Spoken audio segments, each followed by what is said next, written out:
नमस्कार TV9 मराठीमध्ये आपल्या सगळ्यांचे स्वागत। मी निखिला। महत्त्वाची बातमी, ठाकरे गटाचे आमदार राजन साळवी यांच्या विरोधामध्ये बेनामी संपत्ती प्रकरणी गुन्हा दाखल करण्यात आलेला आहे।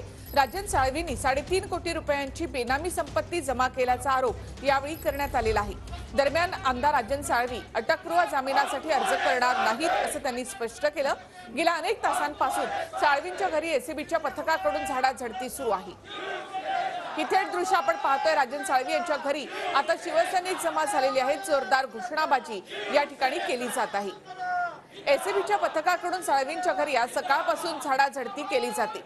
साळवी यांचं घर, जुनं घर तसंच त्यांच्या भावाच्या घरी सुद्धा आणि हॉटेल या ठिकाणी ही झाडाझडती सुरू आहे। गेल्या 8 तासांपासून साळवींच्या घराची झाडाझडती घेतली जाते।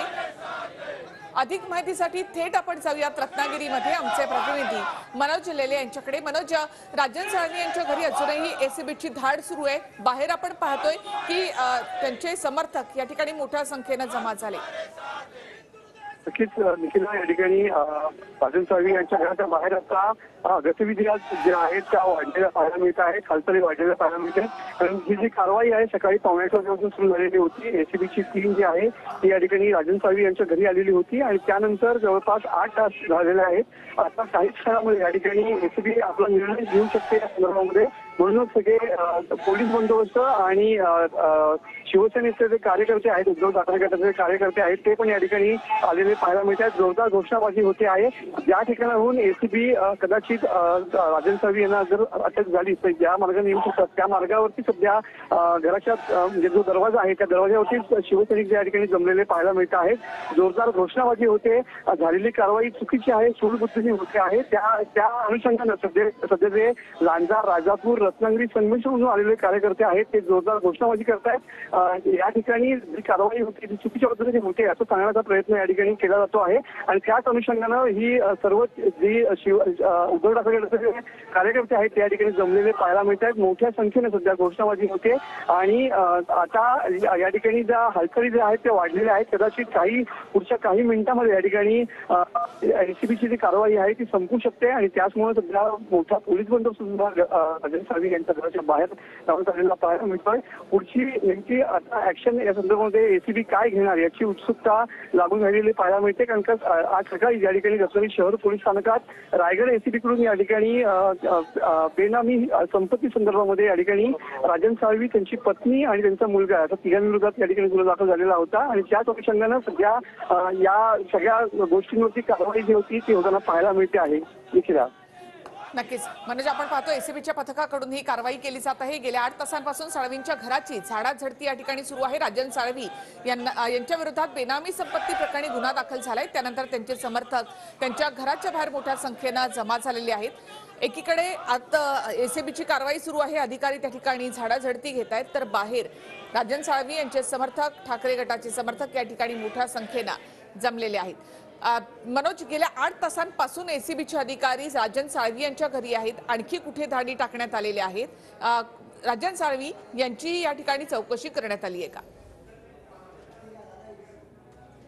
छापे पडलेले पाहायला मिळत आहेत। सकाळी 8:15 वाजता एसीबीच्या 17 अधिकाऱ्यांची टीम जी आहे ती रत्नागिरीमध्ये दाखल झालेली होती।